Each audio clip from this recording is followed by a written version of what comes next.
গোটা বিশ্ব জুড়ে। দুঃখের বিষয় হলো 20 কোটিরও বেশি শিশুর কাছে স্কুলে যাওয়ার কোনো সুযোগ নেই। তাই আমি এই শিশুদের জন্য শুধুমাত্র স্কুল তৈরি করে দেওয়াই নয়, বছরের পর বছর ধরে তাদের খাবার সরবরাহ, অবৈধ শিশু শ্রমের হাত থেকে দূষিত পানীয় জল থেকে দূরে রাখারও দায়িত্ব নিয়েছি। এটাকে শুট করো না। জল পেয়েছি আমরা। এই ভিডিওটা গোটা বিশ্ব জুড়ে লক্ষ লক্ষ মানুষের জীবন বদলে দেবে। আমরা চলে এলাম আমাদের প্রথম স্কুল ঘানায়। এটা আমরা বানিয়েছি।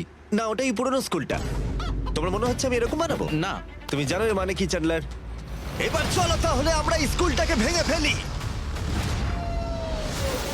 ওহো, ভাঙতে থাকো।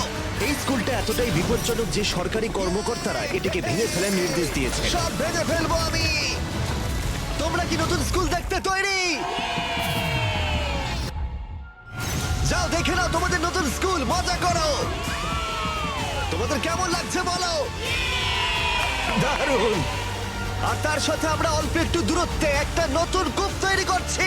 ওদের এত খুশি দেখে আমার ভালো লাগছে। চলো আরো স্কুল তৈরি করা যাক। আর এটা বহু মানুষের জীবন পরিবর্তন করার প্রথম ধাপ বলা যায়।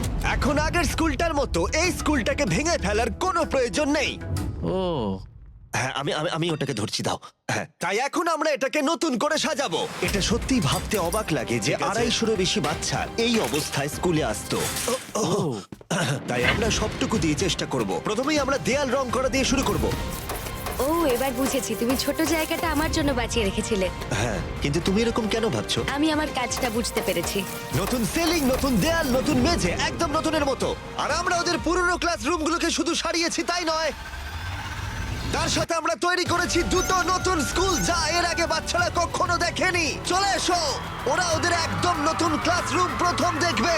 যাও গিয়ে দেখো। ও মাই গড, এরা কতটা এক্সাইটেড দেখো। দেখো, আমি মিথ্যে কথা বলিনি যে 250-এরও বেশি বাচ্চা স্কুলে পড়াশোনা করে। আর এখন ওদের কাছে শেখার জন্য দুটো নতুন ক্লাসরুম রয়েছে। তোমাদের নতুন ক্লাসরুম কেমন লাগলো? ওরা কত খুশি দেখো। ঠিক আছে, ওই দিকটা চলো। আমি সত্যি এখন খুব খুশি। তোমাদের কাছে আমরা কৃতজ্ঞ। হ্যাঁ, খুব ভালো।